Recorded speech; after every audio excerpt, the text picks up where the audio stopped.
ഈ ദേശീയ വാർത്തകളെല്ലാം കഴിഞ്ഞ് നമ്മൾ കേരളത്തിലേക്ക് വരുമ്പോൾ ഇടുക്കിയിലേക്ക് നമുക്ക് പോകാം. അവിടെ എത്തുമ്പോൾ രാവിലെ ജോലിക്ക് പോകുന്നവരുടെ മുമ്പിലേക്ക് പെട്ടെന്ന് ഒരു പുലി ചാടി വീണിരിക്കുന്നു. അയ്യോ പുലി എന്ന് പറഞ്ഞ് അവർ ഓടിയിട്ടുണ്ടാകുമോ?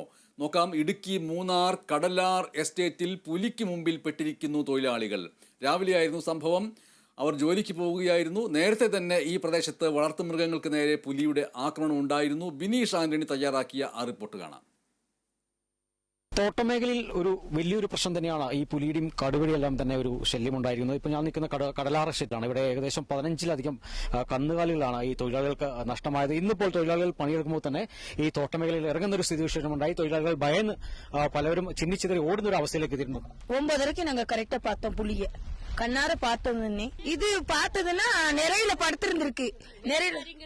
வேல்மாரிங்கிற பிள்ளை வந்து பார்த்து ஐயோ புலின்னு அவன் ஆத்த போட்டாங்க. 2 பேரும் ஆனந்தின்னு ஒரு பிள்ளையும் வேல்மாரிங்கிற பிள்ளையும். அதுக்கப்புறம் நாங்க எல்லாருமே சுத்தி தான் நின்னோம். நான் தான் நடுரோட்ல நின்னோம். நானும் கங்காணியில நின்னோம். கங்காணி சாப்பிட போனாங்க. அப்படியே எல்லாருமே அங்க இருந்து வேற கங்காணி தான் அவங்க சிவா கங்காணி அங்கிட்டு இருந்து ஆளுங்க அங்க இருந்து கத்த இங்க இருந்து கத்த எல்லாமே கேமான சுத்தி வந்துச்சு அந்த புலி. ஆனா எதிர்த்து பிடிச்சிச்சு. ஆனா எல்லாத்தையுமே எதிர்த்தான் பிடிச்சிச்சு. சரியான இது எங்களுக்கு காலுக்கு என்ன கிடந்துச்சுன்னு நாங்க தெரியாத அளவுக்கு இன்னைக்கு உயிர் தப்பிச்சு தான் வந்திருக்கோம். இப்ப நாங்க இப்பதான் பாத்துக்கோம். நான் கண்ணால பார்த்தோம். இப்பதான் பார்த்து முதல்ல தடத்தை தான் பாத்துக்கிட்டு இருந்தாங்க. இப்ப தடத்தை நேர கண்ணால பாத்துக்கோம்.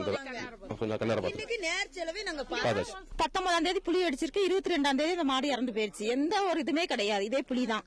அதுக்கு ஏதாச்சும் நஷ்டபரிகாரம் கொடுத்தாங்க? இல்ல எதுவுமே. என்ன வந்து இப்படி உங்களை மாடிக்கு வந்து வீடியோ எல்லாம் எடுத்துட்டு போனாங்க. எந்த ஒரு நஷ்டம் கொடுக்கல. அதை வச்சுதான் பிள்ளைகளை படிக்க வச்சு நல்லது கெட்டதெல்லாம் பாத்துக்கிட்டு இருக்கோம். அந்த மாடு போச்சு, அதுக்கு எந்த நஷ்டம் கொடுக்கல. மாடை தேடி இந்த புலி வந்துச்சு. ஆனா எந்த நடவடிக்கையுமே யாருமே எடுக்கல. எங்க வீட்டுக்கிட்டே எங்க வீட்டுக்கிட்டே வந்துருச்சு அந்த புலி. காட்டுல பிளாஸ்டிக் எல்லாம் கிடக்கு. இன்னும் ஒரு ஃபாரஸ்ட் வரும் அந்த உடனே வந்து எங்க என்ன ஏதுன்னு கேட்காத அளவுக்கு நிக்க இருக்கு பாருங்க. വലിയൊരു പ്രതിഷേധം തന്നെയാണ് ഇപ്പോൾ ഈ തോട്ടമേഖലയിൽ നിന്ന് ഉയർന്നു വരുന്നത് വനവകുപ്പിനെതിരെ. ഏതായാലും വനവകുപ്പ് നടപടിയെടുത്തിൽ വലിയൊരു പ്രതിഷേധം തന്നെ തോട്ടമേഖലയിൽ ഉണ്ടാകുമെന്നാണ് നമുക്ക് അറിയാൻ സാധിക്കുന്നത്. ക്യാമറമാൻ എ പി രാജയ്ക്കൊപ്പം ബിനീഷ് ആന്റണി, കേരള വിഷൻ ന്യൂസ്, ഇടുക്കി.